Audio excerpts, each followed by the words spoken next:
আসসালামু আলাইকুম।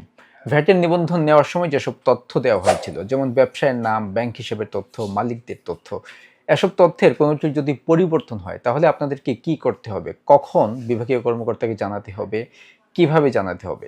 আজকের ভিডিওতে আমি এই বিষয়গুলো নিয়ে কথা বলবো। চলুন শুরু করি। ভ্যাটের নিবন্ধন নেওয়ার সময় যেসব তথ্য দেওয়া হয়েছিল, সেসব তথ্যের কোনোটি যদি পরিবর্তন হয় তাহলে উক্ত তথ্য পরিবর্তিত হওয়ার 15 দিনের মধ্যে সংশ্লিষ্ট বিভাগীয় কর্মকর্তাকে জানাতে হবে।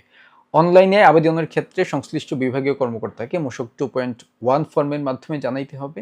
যদি কেউ কাগজে জানাইতে চায় তাহলে মূসক 2.5 ফর্মের মাধ্যমে বিভাগীয় কর্মকর্তাকে জানাতে হবে। তবে কেউ যদি ব্যবসার স্থান পরিবর্তন করতে চায়, অর্থাৎ এক জায়গা থেকে তার ব্যবসা অন্য জায়গায় স্থানান্তরিত করে, এক কমিশনারের থেকে অন্য কমিশনারকে স্থানান্তরিত করে, এইসব ক্ষেত্রে স্থানান্তরের কমপক্ষে 15 দিন পূর্বে সংশ্লিষ্ট বিভাগীয় কর্মকর্তাকে জানাতে হবে। জানানোর পদ্ধতি আগের মতোই, অনলাইনে আবেদনের ক্ষেত্রে মূসক 2.1 ফর্মের মাধ্যমে, এবং কেউ যদি কাগজে জানাতে চায় তাহলে মূসক 2.5 ফর্মের মাধ্যমে।